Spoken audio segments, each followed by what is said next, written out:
ಕಲೆ ಮತ್ತು ಪ್ರತಿಭೆ ಇದ್ದೇ ಇರುತ್ತೆ ಅಂತ ಹೇಳ್ತಾರೆ. ಆದ್ರೆ ನನ್ನ ಹೆಸರು ತನುಜಾ, ನಾನು 10th ಸ್ಟ್ಯಾಂಡರ್ಡ್ ಆಗಿ ಓದ್ತಾ ಇದ್ದೀನಿ. ಸರ್ಕಾರಿ ಪ್ರೌಢಶಾಲೆ ಕುಕ್ಕರಹಳ್ಳಿ. ನಾನು ಮಾಡುತ್ತಿರುವ ಭಾಷಣದ ಹೆಸರು ಗಣರಾಜ್ಯೋತ್ಸವ. ಗುಬ್ಬಚ್ಚಿ ಮಾಡ್ತಿದ್ದೀನಿ ಮತ್ತು ನಿನ್ನ ಹೆಸರು ಗುಬ್ಬಚ್ಚಿ, ನಿನ್ನ ಹೆಸರು ಮತ್ತೆ? ನನ್ನ ಹೆಸರು ಸಿದ್ದೇಶ್. ನಾನು 8ನೇ ತರಗತಿಯಲ್ಲಿ ಓದುತ್ತಿದ್ದೇನೆ. ಮಿಮಿಕ್ರಿಯನ್ನು ಮಾಡುತ್ತಿದ್ದೇನೆ.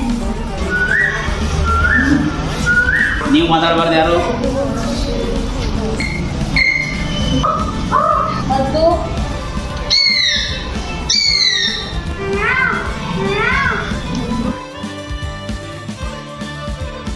ಶಿಕ್ಷಕರು ತುಂಬಾ ಚೆನ್ನಾಗಿ ಅಧ್ಯಾಯವನ್ನು ಮಾಡುತ್ತಾರೆ, ವಿಷಯಗಳನ್ನು ತಿಳಿಸ್ತಾರೆ. ನಮಗೆ ವಿ.ಎಂ. ತುಂಬಾ ಇಷ್ಟ. ಜಾಸ್ತಿ